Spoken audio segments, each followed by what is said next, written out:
नमस्कार दोस्तों, आज हम लोग पढ़ने वाले हैं कोशिका के बारे में। तो आइए दोस्तों शुरू करते हैं। कोशिका क्या होती है, इसे कितने पार्टों में बांटा गया है, पादप कोशिका क्या होती है और जंतु कोशिका क्या होती है, उसके बारे में आज हम लोग अच्छे से पढ़ेंगे। तो आइए दोस्तों शुरू करते हैं। कोशिका किसे कहते हैं, सबसे पहले ये हम लोग जान लेते हैं। कोशिका दोस्तों किसी भी जीवधारी या पेड़ पौधे की जो सबसे छोटी इकाई होती है उसे कोशिका कहते हैं। मतलब कि जैसे हमारा शरीर है, इस शरीर का जो सबसे छोटी इकाई है, जहां से शरीर का बनना चालू होता है, उसको कहते हैं कोशिका। जैसे आप लोग घर बनाते हैं तो सबसे पहले क्या होता है, ईंट।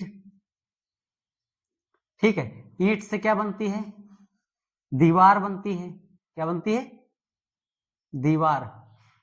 और दीवार से क्या बनते हैं, चारों तरफ की दीवार से बनकर कमरे का निर्माण होता है।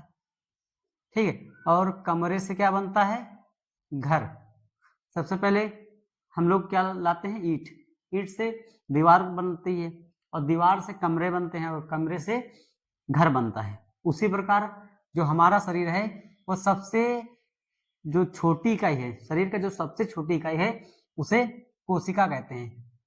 अंग अलग है और इकाई अलग है। अंग अभी बताते हैं आगे क्या होता है। कोशिका से ऊतक बनता है जिन्हें टिश्यूज कहते हैं, और टिश्यू से अंग बनता है। अब दोस्तों ये देखो, अंग अलग है और कोशिका अलग हो गई। ठीक है, अब अंग से क्या बनता है, शरीर। जिस प्रकार ईंट से दीवार, दीवार से कमरे, कमरे से एक अच्छा घर बनता है, उसी प्रकार सबसे छोटी इकाई होती है कोशिका। कोशिका से बनता है ऊतक, ऊतक से बनता है अंग। जैसे ये हमारे अंग हैं, ये हाथ क्या है, अंग है। और ये चेहरा क्या है, अंग है। पैर क्या है, अंग है। अंग से पूरा पूरा ये शरीर बना है ना, सभी अंग मिलकर शरीर का निर्माण करते हैं। तो इतना हमें समझ में आ गया कि किसी भी जीवधारी हो, चाहे पेड़ पौधे हो या अन्य कोई जिसमें जीवन है, ठीक है, उसका निर्माण सबसे छोटी इकाई कोशिका से हुआ है। कोशिका से ऊतक बना, ऊतक से अंग बना, अंग से शरीर बना। अब आइए पढ़ते हैं कि इसको क्या कहते हैं। देखो, ऐसे तो हम लोग सेल कहते हैं, कोशिका कहते हैं, मगर बायोलॉजिकल भाषा है इसको, उसको इसके उसमें क्या कहते हैं, बायोलॉजिकल भाषा में इसको क्या कहते हैं, तो साइटो कहते हैं। क्या कहते हैं, साइटो। और इसके अध्ययन को क्या कहते हैं, साइटोलॉजी। क्या कहते हैं, साइटोलॉजी। और इसके बाद हम लोग पढ़ते हैं कि इसकी खोज किसने की थी, कोशिका की खोज किसने की थी। तो खोज में रॉबर्ट हुक ने की थी। किसने की थी, रॉबर्ट हुक ने। इन्होंने मृत कोशिका की खोज की थी। और आगे पढ़ते हैं, जीवित कोशिका की खोज किसने की थी, तो एंटोनियन लीवेनहॉक ने की थी। अगर खोज की बात की जाए तो रॉबर्ट हुक ने की थी, चाहे मृत कोशिका की हो और चाहे जीवित कोशिका की हो। तो खोज में रॉबर्ट हुक ही आंसर में सही किया जाएगा। ठीक है, इन्होंने तो जीवित कोशिका की खोज की थी। ठीक है, अब सिद्धांत किसने दिया था, स्लाइडन एंड स्वान ने। इन्होंने सिद्धांत दिया था, कोशिका सिद्धांत, की सभी जीवधारी कोशिका के बने होते हैं। छोटे छोटे जो कोशिकाओं से मिलकर इनका शरीर बनता है। तो इन्होंने सिद्धांत किसने दिया था, स्लाइडन एवं स्वान ने दिया था। तो ये बातें हमें याद रखना है, एग्जाम में पूछ लिया जाता है। इसका बायोलॉजिकल नेम क्या होता है, साइटो होता है, अध्ययन साइटोलॉजी कहलाता है। खोज किसने की थी, रॉबर्ट हुक ने। इन्होंने मृत कोशिका की खोज की थी और जीवित कोशिका की खोज एंटोनियो लीवेनहॉक ने की थी। अगर बात की जाए कोशिका सिद्धांत किसने दिया था, तो स्लाइडन एवं स्वान, दो वैज्ञानिकों ने दिया था। अब बात की जाए विश्व में सबसे छोटी कोशिका किसकी होती है और सबसे बड़ी कोशिका किसकी होती है। तो सबसे छोटी कोशिका की बात की जाए तो माइकोप्लाज्मा की होती है। और विश्व में सबसे बड़ी कोशिका किसकी होती है, तो शुतुरमुर्ग का अंडा, जो शुतुरमुर्ग का अंडा होता है वो सबसे बड़ी कोशिका होती है। तो ये विश्व में हो गया। अब मनुष्य के अंदर बात करते हैं। मनुष्य के अंदर सबसे छोटी कोशिका किसकी होती है, तो मेल के स्पर्म, शुक्राणु की होती है सबसे छोटी कोशिका। उसके बाद सबसे बड़ी कोशिका किसकी होती है? फीमेल। फीमेल के अंडाणु की सबसे बड़ी कोशिका होती है। अगर सबसे लंबी कोशिका की बात की जाए तो न्यूरॉन, न्यूरॉन हमारे जो दिमाग में होता है, ठीक है, जो जिसे भेजा बोलते हैं, वहां की सबसे लंबी कोशिका होती है। और सबसे तेज विभाजन कहाँ होता है? मतलब कि जैसे मान लो तुम्हारा हाथ कट गया हो, तो सबसे तेज जो कोशिकाएं होती हैं तुम्हारे हाथ के घाव को पूर्ण करने में कहाँ सक्षम होते हैं? हाथ में सक्षम होते हैं या पैर में सक्षम होती है या शरीर में होती है? तो सबसे तेज विभाजन लीवर में होता है। अगर आपका लीवर कट गया है तो वहां सबसे जल्दी कवर कर ले जाएगा, ठीक है। हाथ में बाद में मतलब थोड़ा लेट करेगा। तो सबसे तेज अगर विभाजन होता है कोशिका का तो लीवर में होता है। जैसा लीवर कटा और दूसरी कोशिका मतलब मान लो वहां की कोशिका मर गई तो बगल की कोशिका बहुत तेज विभाजित होकर वहां की जो मृत कोशिका है उसकी जगह ले लेती है और बहुत जल्दी ठीक कर देता है लीवर को, ठीक है। अगर विभाजन रहित मतलब कि कहां पर विभाजन नहीं होता है, किस जगह कोशिका विभाजन नहीं होता है, तो न्यूरॉन जो हमारा ब्रेन है यहाँ पर कोशिका विभाजन नहीं होता है। जैसे हमारी हाथ में, जैसे हमारे हाथ में चोट लग गई तो वहां की कोशिका मर जाती है, तो बगल की कोशिका उसको कवर करके ठीक कर देती है, मतलब कि विखंडित हो जाती है, मतलब कि एक कोशिका दूसरी कोशिका में टूटकर वहां मृत कोशिका की जगह ले लेती है।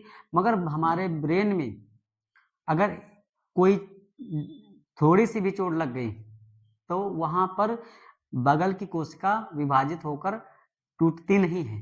इसीलिए बोलते हैं पुलिस वाले कि हेलमेट लगाकर गाड़ी चलाइए। अगर यहाँ की कोशिका मतलब टूट गई तो विभाजित नहीं होती है और मृत्यु हो जाती है। ये याद रखना हमें कि ब्रेन की जो कोशिका होती है वो विभाजित नहीं होती, मतलब कि जैसे चोट लग गई तो उसको कवर नहीं कर पाती, मतलब ठीक नहीं कर पाती है, और वहां की अगल बगल जो कोशिका होती है वो विखंडित नहीं होती है। तो ये हमें याद रखना है कि न्यूरॉन हमारे ब्रेन की कोशिका विभाजित रहित होती है और सबसे तेज विभाजन यकृत में होता है। अब आइए इधर कोशिका, प्रोकैरियोटिक कोशिका और यूकैरियोटिक कोशिका किसे कहते हैं? दोस्तों इससे पहले वाले वीडियो में हमने प्रोकैरियोटिक कोशिका और यूकैरियोटिक कोशिका के बारे में अच्छे से पढ़ा दिया है। अब प्रोकैरियोटिक कोशिका के अंतर्गत क्या आता है? एक कोशिकीय जीव प्रोकैरियोटिक कोशिका के अंतर्गत आते हैं, जैसे जीवाणु हो गया और नील हरित शैवाल हो गए। और यूकैरियोटिक कोशिका के अंतर्गत बहुकोशिकीय जीव जंतु आते हैं। अब यूकैरियोटिक कोशिका को दो पार्ट में बांट दिया गया है, पादप कोशिका और जीव जंतु कोशिका। पादप कोशिका किसे कहते हैं? जंतु कोशिका किसे कहते हैं?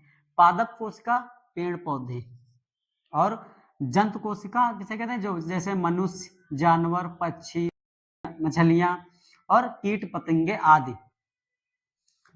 यूकैरियोटिक कोशिका को किसमें बांटा गया है? दो पार्टों में, पादप कोशिका और जंतु कोशिका में। इतना हमें याद रखना है दोस्तों।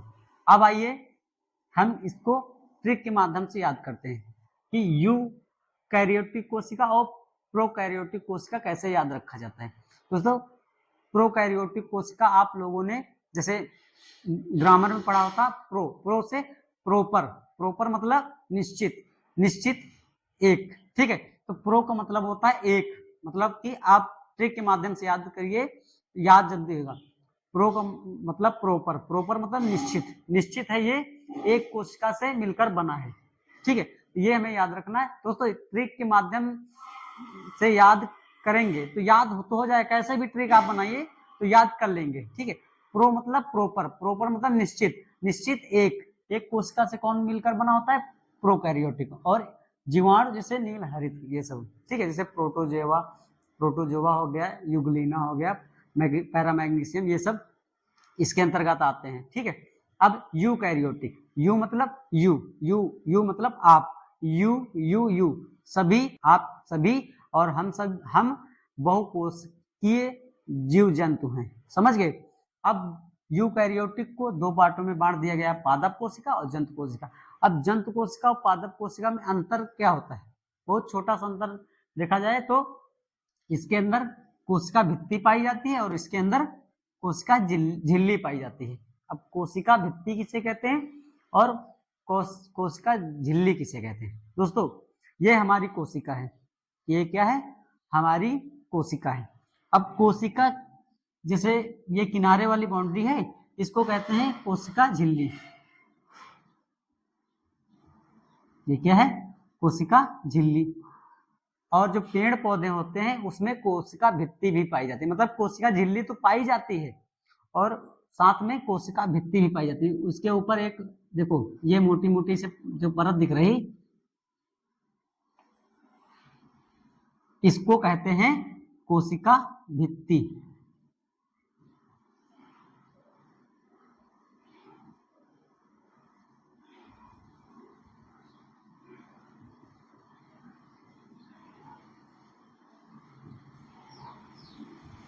इतना अंतर हमें याद रखना है। देखो जीव जंतु जो हम लोग हैं, हमारे अंदर होती है कोशिका झिल्ली। जैसे आप बाजार जाते हैं तो पॉलीथीन में आप सब्जियां लेते हैं, ठीक है, तो सब्जियां उसी पॉलीथीन के अंदर रहती हैं। उसी प्रकार जो कोशिका के अंदर जो पार्ट होते हैं वो किसमें होते हैं? कोशिका किसमें? कोशिका झिल्ली में, ठीक है। तो वो ना ज्यादा बड़े या बहुत भारी नहीं होते, तो कोशिका झिल्ली के अंतर्गत आ जाते हैं। और पेड़ पौधे में जो कोशिका होती है वो भारी होती है। ऐसे आप ट्रिक के माध्यम से याद करिए, उसके अंदर कोशिका झिल्ली बहुत भारी होती है, इसलिए उसको डबल पन्नी में पैक किया जाता है। और डबल पन्नी का मतलब ये होता है कि उसमें अलग से कोशिका भित्ति पाई जाती है। इतना हमें याद रखना है। कोशिका झिल्ली किसमें? हम मनुष्यों की कोशिका में। और कोशिका भित्ति किसमें? पेड़ पौधों में। समझ गए? इतना अंतर याद रखना। अब उसके अंदर ये होता है, ये जो पार्ट हैं इनको हम लोग आगे पढ़ेंगे क्या क्या होता है। माइटोकॉन्ड्रिया होता है, गोल्गी काय होता है, और वोकल्स राजधानी होता है, सेंट्रोसोम पाया जाता है, और इंडोप्लाज्मिक रेटिकुलम, ठीक है, और राइबोसोम और लाइसोसोम। बीच में क्या होता है? न्यूक्लियस होता है। दोस्तों एक चीज बताना मैं भूल गया कि जो प्रोकैरियोटिक कोशिका होती है उसमें न्यूक्लियस नहीं पाया जाता है। क्या नहीं पाया जाता है? न्यूक्लियस इसमें नहीं होता है। तो ये भी एक अंतर है यूकैरियोटिक और प्रोकैरियोटिक में। समझ गए? कोशिका के बीचों बीच में न्यूक्लियस पाया जाता है और किनारे किनारे इसके जो पार्ट होते हैं काम करते हैं, समझ गए, वो पाए जाते हैं। तो दोस्तों हमने इसमें कोशिका के बारे में पढ़ा, ये कितने पार्ट में बांटी गई हैं, ठीक है, इसका निर्माण कैसे होता है, इसके नाम के बारे में, सबसे बड़ी कोशिका विश्व में और सबसे छोटी कोशिका मानव के अंदर कोशिका के बारे में पढ़ा। दोस्तों स्क्रीनशॉट ले लीजिए, आगे हम इसके पार्ट के बारे में पढ़ते हैं।